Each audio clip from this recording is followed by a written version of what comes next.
राधे राधे दोस्तों, आज हम यूनियन बजट 2026-27 को बिल्कुल सिंपल लैंग्वेज में समझेंगे ताकि हर कंपेटिटिव एग्जाम एस्पिरेंट को क्लियर पिक्चर मिल सके। सबसे पहले समझते हैं इन बजट का ओवरऑल विजन।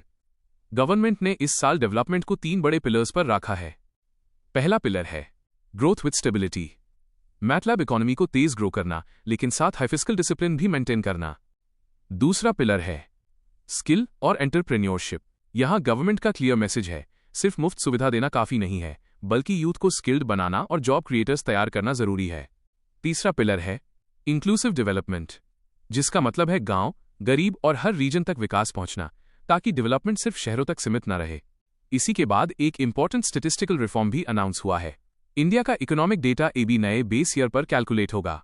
पहले बेस ईयर था 2011-12 और अब नया बेस ईयर होगा 2022-23।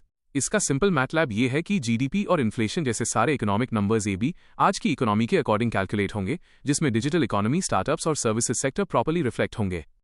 अब फ्लैट आते हैं इन बजट के नए स्कीम्स पर जो एग्जाम्स के लिए बहुत इंपॉर्टेंट होते हैं। नंबर 1, बायोफार्मा शक्ति योजना। इसका ऑब्जेक्टिव है कैंसर और डायबिटीज जैसे डिसीजेस के लिए रिसर्च को बूस्ट करना और इंडिया को बायोफार्मास्यूटिकल हब बनाना। इसके लिए 10,000 करोड़ रुपए का एलोकेशन दिया गया है। Number 2, India semiconductor mission 2.0। इसका गोल है इंडिया में चिप्स और इलेक्ट्रॉनिक्स मैन्युफैक्चरिंग को बढ़ावा देना। इसके लिए लगभग 40,000 करोड़ रुपए का प्रोविजन रखा गया है। Number 3, SME growth fund. इसका एम है एमएसएमईएस को सपोर्ट करना ताकि छोटे बिजनेस फ्यूचर के बड़े चैंपियंस बन सकें। और ग्रीन हाइड्रोजन और एनर्जी ट्रांजिशन इनिशिएटिव का फोकस है नेट जीरो 2070 गोल्स को अचीव करना और क्लीन एनर्जी को प्रमोट करना। अब फ्लैट चलते हैं सेक्टर वाइज अपडेट्स पर। इंफ्रास्ट्रक्चर में गवर्नमेंट ने रिकॉर्ड कैपिटल एक्सपेंडिचर रखा है 12.2 लाख करोड़ रुपीस। ये पैसा मेनली रोड्स, रेलवेज और डिफेंस इंफ्रास्ट्रक्चर पर खर्च होगा, जिससे इकोनॉमी को स्ट्रांग पुश मिलेगा। रेलवेज में नए हाई स्पीड कॉरिडोर्स अनाउंस किए गए हैं ताकि लॉजिस्टिक्स कॉस्ट कम हो और कनेक्टिविटी बेटर हो।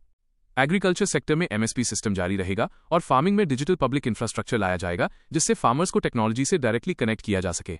डिफेंस सेक्टर में फोकस आत्मनिर्भर डिफेंस पर है ताकि इंपोर्ट्स कम हो और डोमेस्टिक मैन्युफैक्चरिंग बढ़े। अब फ्लैट आते हैं टैक्सेशन पार्ट पर। इनकम टैक्स स्लैब्स में कोई चेंज नहीं किया गया है, लेकिन एक बड़ी अनाउंसमेंट ये है कि एक नया इनकम टैक्स एक्ट लाया जाएगा जो 1 अप्रैल 2026 से लागू होगा। इसका पर्पस है टैक्स लॉस को सिंपल बनाना और अननेसेसरी कॉम्प्लिकेशंस को हटाना। कस्टम्स ड्यूटी के एरिया में मोबाइल और सेमीकंडक्टर पार्ट्स सस्ते किए गए हैं ताकि इलेक्ट्रॉनिक्स मैन्युफैक्चरिंग को और बूस्ट माइल। यहीं पर एक और लॉन्ग टर्म स्ट्रक्चरल चेंज बताया गया है 2029 से। बजट प्रेजेंटेशन को धीरे धीरे जीडीपी की जगह एनएनपी फ्रेमवर्क पर शिफ्ट किया जाएगा। जीडीपी सिर्फ टोटल प्रोडक्शन दिखाता है, जबकि एनएनपी देश की रियल इनकम बताता है। मैटलैब फ्यूचर बजट्स में सिर्फ इकोनॉमी का साइज नहीं, बल्कि एक्चुअल इनकम और सस्टेनेबिलिटी पर भी फोकस होगा। और आखिर में एक क्विक रिकैप कर लेते हैं।